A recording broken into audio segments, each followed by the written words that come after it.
Assalamualaikum warahmatullahi wabarakatuh.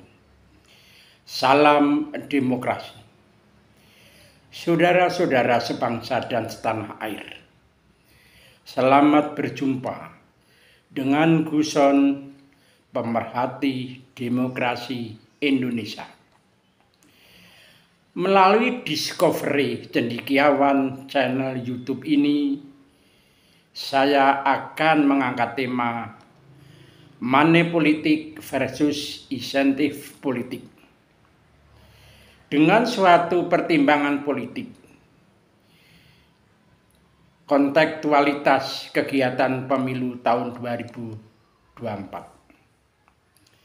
Saudara-saudara sebangsa dan setanah air, bahwa Indonesia sebagai negara kesatuan yang berbentuk republik secara teoritis dan konstitusional dimaknai bahwa kekuasaan kedaulatan tertinggi bangsa Indonesia berada di tangan rakyat Indonesia.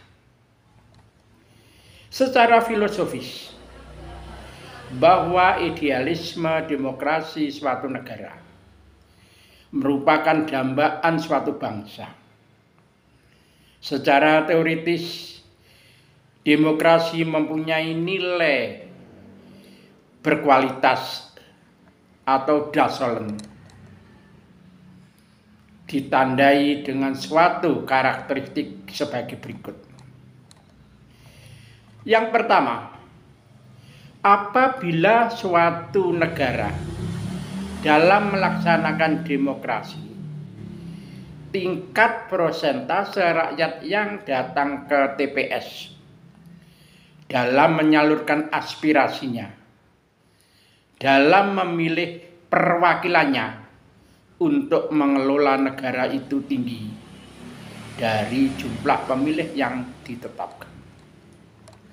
Yang kedua, apabila penyelenggara pemilu berperilaku konsisten dalam melaksanakan asas-asas pemilu.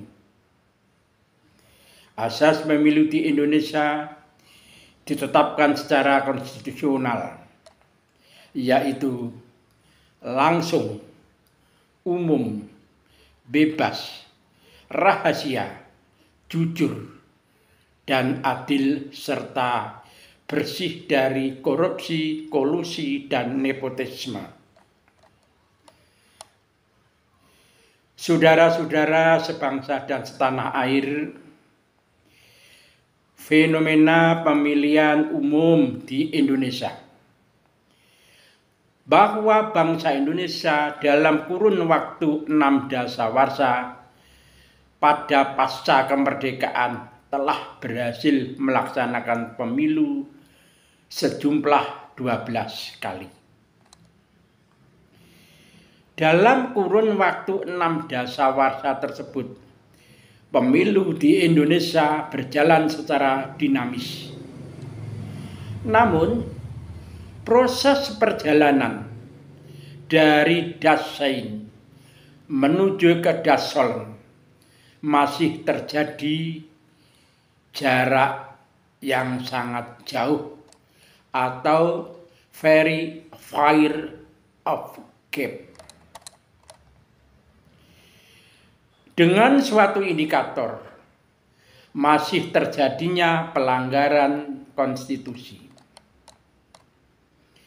Yang pertama, terjadinya kolusi antara peserta pemilu dengan pemilik suara kedaulatan. Adanya bergaining politik melalui sistem bisnis suara atau voting based in election system. Dalam bahasa politik disebut dengan money politik. Kedua, terjadinya kolusi peserta pemilu dengan penyelenggara pemilu untuk melanggar regulasi atau breaking the rule.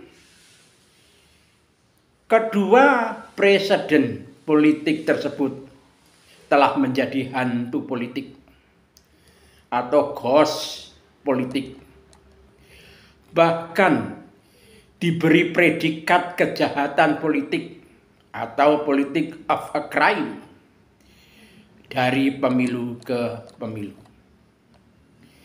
Saudara-saudara sebangsa dan setanah air, apakah dalam pemilu bangsa Indonesia pada tahun 2024 ghost politik dan politik of crime masih mewarnai, masih membayangi pemilu tahun 2024? Fenomena tersebut tergantung pada tingkat kedewasaan, komitmen, dan konsistensi pola pikir dan perilaku komponen bangsa sebagai penyelenggara pemilu dalam menjalankan asas pemilunya, pengawas pemilu dalam menegakkan hukum pemilunya, dan tumbuh dan berkembangnya kesadaran rakyat dalam menjalankan nilai-nilai demokrasi. Saudara-saudara sebangsa dan setanah air, apa solusi preventif untuk mengantisipasi terjadinya ghost politik atau politik of crime? Saya berpandangan yang pertama, pentingnya pendidikan politik atau education politik, bahwa pendidikan politik sebagai suatu upaya meningkatkan kualitas sumber daya manusia penyelenggara pemilu dan membangun kesadaran rakyat tentang arti pentingnya pemilu untuk menentukan prospektus kehidupan bangsa Indonesia. Melalui pendidikan politik, dengan mengintensifkan pendidikan politik atau education politik intensif, akan menyeimbangkan yang bersumber pada otak, yang menghasilkan energi kecerdasan sebagai simbol rasionalitas atau profesionalitas manusia. Ego yang bersumber pada nafsu atau emosi, yang menghasilkan energi motivasi sebagai simbol kreativitas dan inovatif atau akuntabilitas manusia. Superego yang bersumber pada hati, yang menghasilkan energi kejujuran, nilai, dan etika sebagai simbol moralitas atau kredibilitas manusia. Balance ego dan superego manusia Indonesia sebagai manifestasi pembentukan karakter politik bangsa Indonesia yang berwawasan kebangsaan, menanamkan rasa nasionalisme, dan membentuk mental yang patriotik. Kedua, kesejahteraan pemilik suara atau owner footing of welfare. Kegiatan pemilihan umum merupakan manifestasi pembangunan politik sebagai pengamalan demokrasi yang tercermin di dalam sila keempat, yaitu kerakyatan yang dipimpin oleh hikmat kebijaksanaan dalam permusyawaratan perwakilan, dalam rangka mempertahankan negara kesatuan Republik Indonesia. Saudara-saudara sebangsa dan setanah air, bahwa di satu sisi keberhasilan pembangunan politik di suatu negara merupakan tanggung jawab seluruh komponen bangsa, baik itu Saudara-saudara sebangsa dan setanah air, bahwa di satu sisi keberhasilan pembangunan politik di suatu negara merupakan tanggung jawab seluruh komponen bangsa, baik itu suprastruktur, infrastruktur organisasi, legislatif, eksekutif, dan yudikatif, serta peran serta daripada rakyat. Di sisi lain, dalam pembangunan politik membutuhkan biaya yang sangat besar. Pada pemilu tahun 2024, biaya pemilu diproyeksikan sebesar 71,3 triliun.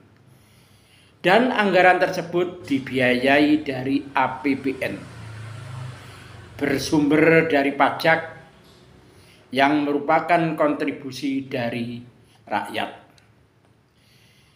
Dari anggaran tersebut sementara hanya diproyeksikan untuk penyelenggara dan peserta pemilu.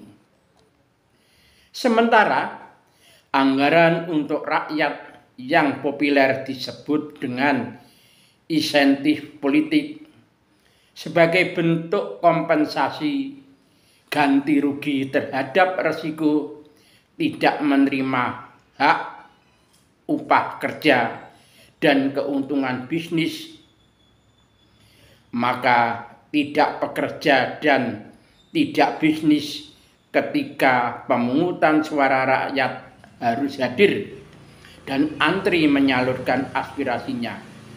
Hal tersebut belum terpikirkan, bahkan belum diatur oleh negara dalam suatu regulasi. Saudara-saudara sebangsa dan setanah air, berdasarkan narasi tersebut di atas, dapat disimpulkan bahwa money politik merupakan pelanggaran konstitusi. Hukumnya adalah haram. Hal tersebut menyebabkan kos politik menjadi besar, yang akan mengakibatkan timbulnya perilaku korupsi bagi peserta pemilu ketika berhasil menjadi pengelola negara. Maka hal tersebut perlu diberantas dan dihilangkan dari negeri ini. Insentif politik merupakan stimulan kepada pemilih di satu sisi agar termotivasi untuk hadir ke TPS, menyalurkan hak suaranya, dan mengurangi golput, sekaligus sebagai strategi negara untuk meningkatkan kualitas demokrasi di Indonesia. Insentif politik hukumnya halal karena terlepas dari kolusi dan uang bersumber dari APBN negara. Saudara-saudara sebangsa dan setanah air, sebagai closing statement, semoga dengan gagasan narasi yang mengangkat tema money politik versus insentif politik ini menjadi motivasi, menjadi pertimbangan pemerintah dalam mengambil keputusan, dalam meningkatkan pembangunan politik dan meningkatkan kualitas demokrasi di Indonesia. Saya ada pantun,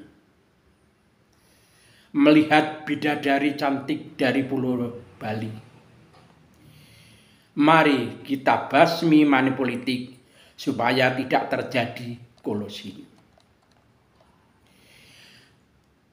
Parkirlah kendaraan antikmu pada tempatnya. Biar terlihat indah dan mempesona. Ayo berpikir insentif politik agar rakyat semangat dalam menyalurkan hak suaranya. Demikian atas perhatiannya disampaikan. Terima kasih. Saya Guson, pemerhati demokrasi Indonesia, dari ruangan diskusi Graha Cendekiawan, Kota Madiun, menyampaikan selamat tahun baru tahun 2024. Salam demokrasi.